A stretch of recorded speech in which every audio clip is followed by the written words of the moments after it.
Hi hello నమస్తే అండి. Welcome back to our channel Sanjana kitchen and vlogs. ఈరోజు నేను ఒక హెల్దీ అండ్ సింపుల్ రెసిపీ అయితే మీ ముందుకు తీసుకొచ్చేసాను.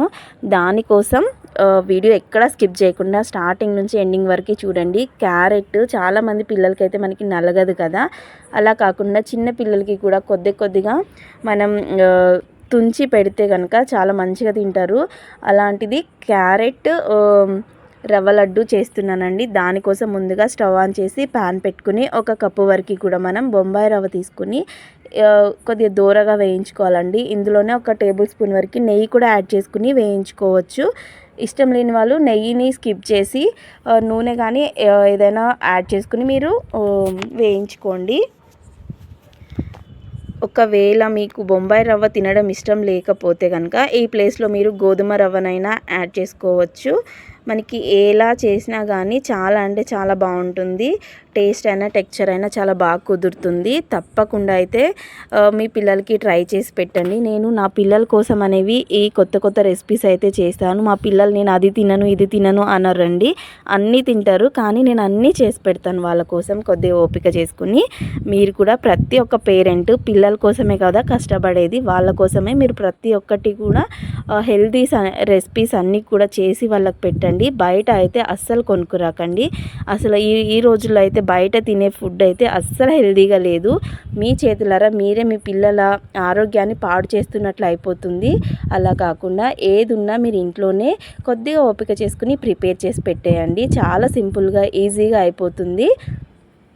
చూసారు కదా, రవ్వ కొద్దిగా ఇలా రెడ్ కలర్ వచ్చే వరకు కూడా గోల్డెన్ కలర్ వచ్చే వరకు వేయించుకోనండి.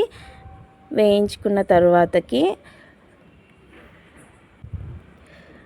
ఇది వేరొక బౌల్లోకి ట్రాన్స్ఫర్ చేసుకుని మళ్ళీ ఇదే ప్యాన్లోన క్యారెట్ తురుముని ఒక్క క్యారెట్ లేదా 2 క్యారెట్స్ వరకు కూడా తీసుకోవచ్చు మీరు. లేదు అంటే కప్పు మెజర్మెంట్స్తో చూపించాలి అనుకుంటే ఒక కప్పు బొంబాయి రవ్వ తీసుకున్నారు కదా, సేమ్ క్వాంటిటీ తీసుకోండి. లేదంటే కొద్దిగా ఎక్కువనే తీసుకోండి, 1.5 కప్పు వరకు తీసుకోండి, ప్రాబ్లం లేదు. మనం క్యారెట్ అనేది ఎక్కువ యాడ్ చేసినంత మాత్రాన ఏం కాదండి, చాలా అంటే చాలా మంచిది పిల్లలకైతే. అది కూడా మీరు నెయ్యిలో వేయించుకుంటారు కాబట్టి మనకి ఇంకా మంచిది. చూసారు కదా, ఇలా వేరొక ప్లేట్లోకి ట్రాన్స్ఫర్ చేసుకుని మళ్ళీ ఇదే ప్యాన్లోకి ఒక 2 టేబుల్ స్పూన్ల నెయ్యి వేసుకొని మనం ముందుగా తురిమి పెట్టుకోండి. నేనైతే ముందే తురిమి పెట్టుకున్నాను. లేదు తురమలేను అనుకుంటే కనుక చిన్న పీసెస్ లాగా కట్ చేసి మిక్సీకి వేసేయండి, కొద్దిగా మెత్తగా అయిపోతుంది. ఇందులో ఒక కొబ్బరి కూడా వేసానండి. నేను ఒక పావు కప్పు వరకు వేసాను. ఒక కప్పుకి నేను ఒక కప్పు వేసానండి. క్యారెట్ తురుము ఒక కప్పు వేసాను, పావు కప్పు వరకు ఎండు కొబ్బరి కూడా వేసి ఇలా రెండు కూడా నెయ్యిలో వేయించుకున్నాను. జస్ట్ లైట్ పచ్చివాసన పోయే వరకు వేయించుకుంటే సరిపోతుంది. ఎక్కువ డీప్ ఫ్రై చేయాల్సినంత అవసరం లేదు. పచ్చివాసన పోయేంత వరకు వేయించుకుని స్టవ్ ఆఫ్ చేసేయండి.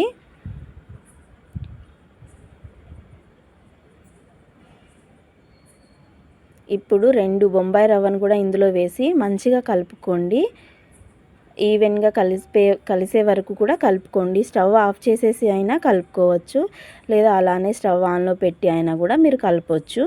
నేనైతే స్టవ్ ఆఫ్ చేసి కలుపుతున్నాను, ఎందుకంటే ఎక్కువ వేగిపోకుండా ఉండడానికి నేను ముందుగా స్టవ్ ఆఫ్ చేసేసాను. ఇందులోకి మీరు బెల్లం తురుమునైనా షుగర్నైనా కూడా యాడ్ చేసుకోవచ్చు. మీకు ఏది ఇష్టమైతే అది యాడ్ చేయండి. నేను ఎక్కువ బెల్లంనే యాడ్ చేస్తాను. లేదు అనుకుంటే మిశ్రీ ఉంటుంది కదండి, మిశ్రీ పాలలో వేసి కొద్దిగా ఒక పావు కప్పు పాలలో వేసి మిశ్రీ కరిగిన తర్వాత అది కలపండి, లేదా ఇలా పౌడర్ చేసి కలపండి. నేను మిశ్రీని పౌడర్ చేసి వేస్తున్నాను. 3/4 కప్పు వరకు వేసాను. మిశ్రీ అంటే పటిక బెల్లం అండి. నేను పటిక బెల్లాన్ని ఇలా మొత్తం మిక్సీ గ్రైండ్ చేసేసాను మెత్తగా. ఎందుకంటే మిశ్రీ తింటే వేడి కూడా తక్కువ అవుతుంది కాబట్టి నేను మిశ్రీ ఎక్కువ యూస్ చేస్తాను చాలా వరకు.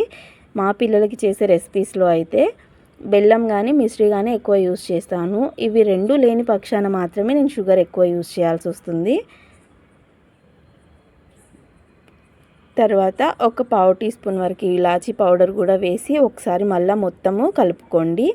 లేదు అనుకుంటే మీ పిల్లలు ఇంకా చిన్నగా ఉన్నారు అని అనుకుంటే కనుక మొత్తం ఒకసారి మళ్ళీ చల్లగా అయినాక గ్రైండ్ చేసుకోండి. ఇంకా రవ్వ కూడా మెత్తగా పొడిలాగా అయిపోతుంది కాబట్టి పిల్లలు ఈజీగా తినేస్తారు. బొంబాయి రవ్వ చేసే వాళ్ళైతే కనుక ఒకవేళ గ్రైండ్ చేయకపోయినా పర్లేదు, గోధుమ రవ్వతో చేసే వాళ్ళైతే ఖచ్చితంగా రవ్వని కూడా గ్రైండ్ చేయండి వేయించుకున్న తర్వాత. ఇలా కలిపేసుకున్న తర్వాతకి ముందుగా కాచి చల్లార్చుకోండి పాలని. అప్పటికప్పుడు వేడి పాలు అయితే పోయొద్దు. ఇలా పావు కప్పు వరకు పాలు పడతాయి. కొద్ది కొద్దిగా పోస్తూ మీరు రౌండ్గా బాల్స్ లాగా లడ్డూలాగా చేసుకుంటూ పాలు అనేది అడ్జస్ట్ చేసుకుంటూ పోసుకోండి. మీకు అప్పుడు పర్ఫెక్ట్గా వస్తుంది లడ్డు అనేది. లేదనుకో ఎక్కువన్నా అవుతాయి, తక్కువ అయితే పర్వాలేదు, కానీ ఎక్కువ అయితే మాత్రం కొద్దిగా ఇబ్బంది అవుతుంది కదా. అలా కాకుండా ఇలా కొద్దిగా యాడ్ చేసుకోండి. లేదు అనుకుంటే మీరు ముందే మొత్తం కలిపేసుకుంటారు కాబట్టి ఒక పక్క నుంచి కొద్దిగా పోసుకుంటూ రౌండ్ బాల్స్ లాగా లడ్డూల్లాగా చేసి పక్కన పెట్టేసుకోండి. అప్పుడు కూడా మీకు ఈజీగా అయిపోతుంది. చూసారు కదా, ఇలా మొత్తం కలిపేసుకున్న నేనైతే. ఎందుకంటే నేను ఎక్కువ చేస్తూనే ఉంటాను కాబట్టి నాకు ఎంత క్వాంటిటీ పడుతుంది అనేది తెలిసిపోతుంది. ఇలా అయిపోయిన తర్వాత చేతికి నెయ్యి రాసుకునైనా లేదంటే నార్మల్గా అలానే అయినా కూడా ఇలా రౌండ్గా బాల్స్ లాగా చుట్టుకుంటూ ఒక ప్లేట్లోకి సర్వ్ చేసేసుకోండి. ఇవి మనం ఒక కంటైనర్లో స్టోర్ చేసి పెట్టుకుంటే స్టీల్ బాక్స్లో కానీ లేదా ప్లాస్టిక్ అయితే ఎక్కువ యూజ్ చేయకండి, స్టీల్ బాక్స్లోనే పెట్టుకోండి. మనం పాలు పోసి లడ్డూలాగా చుడుతున్నాం కాబట్టి ఒక 10 days 15 days వరకు అయితే మనకి బాగుంటాయండి. కొబ్బరి కూడా ఎండు కొబ్బరి వేయండి, పచ్చి కొబ్బరి కాకుండా. ఒక 2-3 daysలో అయిపోతాయి అనుకుంటే కనుక పచ్చి కొబ్బరిని యాడ్ చేయండి, ఏం ప్రాబ్లం ఉండదు. అప్పుడు ఇలా రౌండ్ బాల్స్ లాగా చుట్టుకుని ఒక ప్లేట్లోకి సర్వ్ చేసేసుకోండి. లేదంటే ఒక కంటైనర్లో కొద్దిగా చల్లారిన తర్వాత ఒక కంటైనర్లో పెట్టేసుకుంటే చాలా రోజులైనా ఒక 15 days వరకు అయితే ఉంటాయండి. నేను ఎందుకంటే ఎక్కువ చేస్తాను కాబట్టి నాకు ఒక ఐడియా ఉంది, దానికోసం మీకు చెప్తున్నాను. మీరు కూడా తప్పకుండా అయితే ట్రై చేయండి. చాలా అంటే చాలా సింపుల్ రెసిపీ ఇది. రవ్వ లడ్డు కాకుండా ఇలా ట్రై చేయండి, క్యారెట్ కొబ్బరి వేసి బాగుంటుంది. మీరు కూడా తప్పకుండా ట్రై చేసి మీకు ఎలా కుదిరిందో నా కామెంట్ సెక్షన్లో కామెంట్ చేయండి. అలానే నా రెసిపీస్ మీకు నచ్చినట్లయితే ప్లీజ్ అండి ఒక్క లైక్ చేసి మీ ఫ్రెండ్స్ అండ్ ఫ్యామిలీ మెంబర్స్కి షేర్ చేయండి. నా ఛానల్ ఇప్పటివరకు ఎవరైనా సబ్స్క్రైబ్ చేయకుండా చూస్తున్నట్లయితే ప్లీజ్ సబ్స్క్రైబ్ చేసుకుని పక్కనే ఉన్న బెల్ ఐకాన్ని ప్రెస్ చేయండి. నేను ఏ వీడియో పెట్టినా ప్రతి ఒక్క నోటిఫికేషన్ మీ మొబైల్కి అయితే వచ్చేస్తుంది. వెంటనే మీరు క్లిక్ చేసి చూసేయచ్చు. తప్పకుండా సబ్స్క్రైబ్ చేసుకుని ఒక లైక్ చేసి షేర్ చేయండి. Thank you for watching. Bye.